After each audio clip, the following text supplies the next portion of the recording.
Morning టైంలో ఏం వండాలనే ఆలోచనతోనే సగం టైం అంతా అయిపోతుంది. మనం చేయి కొంచెం పెద్దదయ్యి కొంచెం నైట్ రైస్ ఎక్కువ పెట్టామంటే మార్నింగ్ సగం మిగిలిపోతుంది. ఇంకా అలాంటప్పుడు ఏం చేస్తాము, ఏదో ఒకటి వండుకొని తినాలి. అంతసేపు ఎగ్ రైస్ ఎందుకని ఈరోజు వామ్ రైస్ చేశాను. నార్మల్గా వీడియో కోసం వామ్ రైస్ అంటున్నాం కానీ మేము వామ్ అన్నం అంటాం దాన్ని.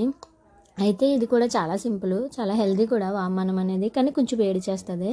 పోపు వేసేసుకొని, పోపు అంటే మిగతా వేసుకోకూడదు, ఎల్లుల్లిపాయ, జీలకర్ర, ఇంకా వాము, ఎండుమిరపకాయలు, కరివేపాకు బాగా ఫ్రై చేసుకున్న తర్వాత నైట్ రైస్ అయినా పర్లేదు, అప్పటికప్పటికైనా పర్లేదు, లంచ్ బాక్స్లో కూడా చాలా బాగుంటుంది, టిఫిన్కి కూడా తినొచ్చు. బాగా వేసుకున్న తర్వాత పసుపు వేసుకొని రైస్ వేసుకోవాలి. హై ఫ్లేమ్లో పెట్టుకొని బాగా టాస్ చేసుకోవాలి. రైస్ అంటే చల్లదు కదా, కొంచెం వేడయ్యే వరకును కొంచెం టాస్ చేసిన తర్వాత ఉప్పు వేసుకొని మళ్ళీ టాస్ చేసుకోవాలి. బాగాను మంచి స్మెల్ వస్తుంది. అప్పటి వరకు ఫ్రై చేసుకుంటే బాగా రైస్ బాగుంటుంది అనమాట. మీరు టిఫిన్స్లోకి ఏం ప్రిఫర్ చేస్తారో కామెంట్ చేయండి. మీరు కూడా ఏం వండుతారో చెప్పండి. అంతే వీడియో. Bye bye.